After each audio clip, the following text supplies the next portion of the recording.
Hello everyone. In this video we will learn about chapter number 7 of geography which name major water bodies. आज हम लोग geography के chapter number 7 जिसका नाम है पानी के मुख्य अंग मेजर वाटर बॉडीज, ठीक है, इस चैप्टर को हम लोग आज पढ़ेंगे। सबसे पहले हम इसके इंट्रोडक्शंस के बारे में पढ़ेंगे।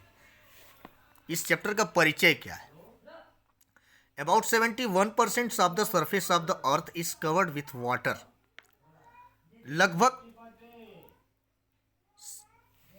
पृथ्वी का सतह 71% ऑफ वाटर से ढका हुआ है, यानी पूरी पृथ्वी पर लगभग 71% ऑफ वाटर पाया जाता है। हमारी पूरी पृथ्वी 71% वाटर सरफेस से ढका हुआ है। Oceans hold about 96.5% of all the planet earth water.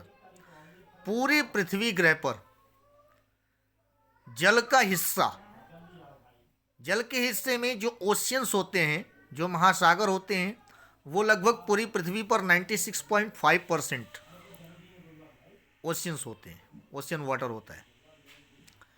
Some amount is found in other water bodies like, कुछ मात्रा में अन्य भी वाटर बॉडीज होते हैं जैसे लेक यानी झील हुआ, रिवर यानी नदी हुआ, एंड ग्लेशियर यानी बर्फ की नदियाँ हुई, ओशियंस रिवर हुए, है ना, लेक्स हुए, and seas together make up the hydrosphere.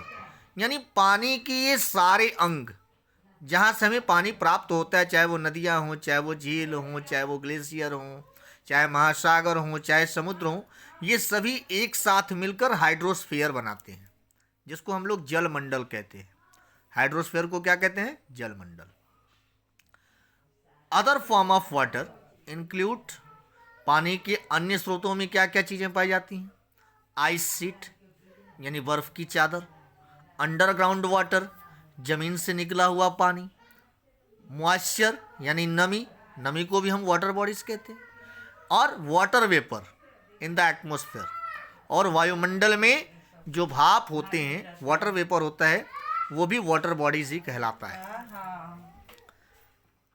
ठीक है। तो ये तो है हमारा मेजर वाटर बॉडीज। क्या क्या अच्छा, मेजर वाटर बॉडीज में क्या क्या चीज़ें आती हैं? All the oceans water, lakes, river, glacier and seas, these all are called major water bodies of the earth surface। पृथ्वी की सतह की ये मुख्य रूप से पानी के अंग माने जाते हैं। अब हम लोग बात करते हैं वाटर साइकिल की। The total amount of water on the earth surface remain almost constant. पृथ्वी की सतह पर पाए जाने वाला पानी की कुल मात्रा लगभग लगातार एक जैसे होते हैं। This happen because there is a continuous cyclical movement of water. ऐसा इसलिए होता है कि पानी का जो मूवमेंट होता है, पानी का जो चलन होता है, वो लगातार कंटिन्यूअस साइक्लिकल होता है, यानी पानी कभी समाप्त नहीं होता है। From the surface of the earth to the atmosphere, यानी हमारे वायुमंडल से पृथ्वी पर जो पानी आता है, पृथ्वी का जो पानी होता है वो गर्म होकर वायुमंडल में जाता है, और वायुमंडल से बारिश के रूप में फिर वह पानी पृथ्वी की सतह पर आ जाता है in the form of evaporation, यानी वाष्प के रूप में, and back again is condensation, पानी के रूप में, ये भाप के रूप में पहले तो गर्म होकर भाप के रूप में हमारे वायुमंडल में जाते हैं, और फिर जो है कंडेंसेस होकर यानी ठंडा होकर फिर से ये जमीन के रूप में आ जाते हैं, जमीन पर आ जाते हैं। This process is known as the water cycle. पानी की इसी प्रक्रिया को हम लोग जल चक्र कहते हैं। वाटर साइकिल का मतलब होता है जल चक्र, यानी पृथ्वी के सतह पर पानी का एवोपोरेशंस के रूप में बदलना और पुनः हमारे वायुमंडल में जाकर उसको कंडेंसेस होकर प्रेसिपिटेशंस के रूप में पृथ्वी पर आ जाना, इसी को हम लोग वाटर साइकिल कहते हैं। Due to the heat of the sun rays water process water present in various water bodies. पृथ्वी की किरणों के गर्म होने के कारण पानी विभिन्न प्रकार के वाटर बॉडीज़ में प्रेजेंट हो जाते हैं, पाए जाते हैं। यानी पानी का जितने भी बॉडीज़ होते हैं वो क्या होते हैं, सूर्य की किरणों के गर्म किरणों के कारण हीट होके एवापोरेट होते हैं और एवापोरेट होकर वाष्प बनकर ये कहाँ जाते हैं, एटमॉस्फेयर में। पृथ्वी का जितना भी वाटर वेपर होता है, पानी जब गर्म होता है तो गर्म होने के बाद वो भाप के रूप में बदलकर कहाँ चला जाता है, हमारे वायुमंडल में। At the higher level the temperature decreases, और जैसे जैसे ये वाटर वेपर ऊपर की ओर बढ़ता है हमारा तापमान भी क्या होता है, डिक्रीज होता चला जाता है, कम होता चला जाता है।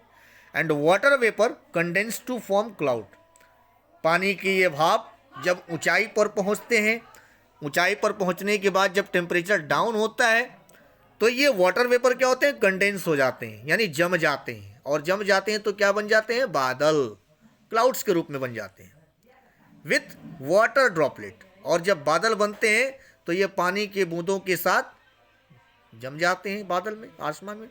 This water droplet fall on the earth surface in the form of rain and snow, पानी की ये बूंदें जो बादल के रूप में आसमान में जमे होते हैं ये पृथ्वी के सतह पर बारिश के रूप में या बर्फ के रूप में गिरते हैं। This is known as precipitation. और रेन एंड स्नो के रूप में पृथ्वी के सतह पर पाए जाने वाले ड्रॉपलेट्स को, वाटर ड्रॉपलेट्स को हम लोग प्रेसिपिटेशन कहते हैं। प्रेसिपिटेशन का मतलब क्या होता है, वर्षा, ठीक है, इसी को हम लोग प्रेसिपिटेशन कहते हैं। इस वीडियो में इतना ही। नेक्स्ट वीडियो में हम आपको नेक्स्ट पॉइंट के बारे में बताने जा रहे हैं, ठीक है। अब जैसा कि हमने जाना, some of this water is absorb by the earth, इनमें से कुछ पानी को तो पृथ्वी एब्जॉर्ब कर लेती है और कुछ पानी कहाँ चले जाते हैं, पौधों में। While most of its flow into various water bodies, जबकि बहुत सारे पानी विभिन्न प्रकार के वाटर बॉडीज़ में फ्लो यानी बह जाते हैं। कुछ नदियों में चले जाते हैं, कुछ झीलों में चले जाते हैं, कुछ बहकर दूसरी ओर चले जाते हैं।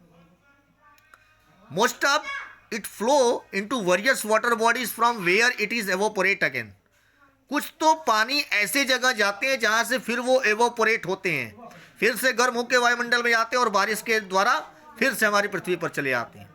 This cyclical process of evaporation, condensation and precipitation continuous perpetually and it's called water cycle। पानी का ये साइक्लिक प्रोसेस यानी एवोपोरेशंस के बाद कंडेंसेशन में बदलना और कंडेंसेशन के बाद बारिश के रूप में लगातार पृथ्वी पर आते रहना, इसी प्रक्रिया को, इसी परपेचुअल्स को हम लोग वाटर साइकिल कहते हैं, जल चक्र कहते हैं। Some water is also release by plant, कुछ जल पौधों के द्वारा भी छोड़े जाते हैं एटमॉस्फेयर में। कुछ जल जो है, कुछ पानी पौधों के द्वारा एटमॉस्फेयर में रिलीज होते हैं, छोड़ दिए जाते हैं। This process is called transpiration. पौधों के द्वारा एटमॉस्फेयर में रिलीज किए गए वाटर को हम लोग ट्रांसपिरेशन कहते हैं। इस प्रोसेस को क्या कहते हैं, ट्रांसपिरेशन, श्वास लेने की प्रक्रिया। इस वीडियो में इतना ही। नेक्स्ट वीडियो में हम आपको डिस्ट्रीब्यूशन ऑफ वाटर के बारे में बताएंगे। सभी बच्चे ध्यान से इस वीडियो को सुनेंगे और समझने का प्रयास करेंगे। ओके।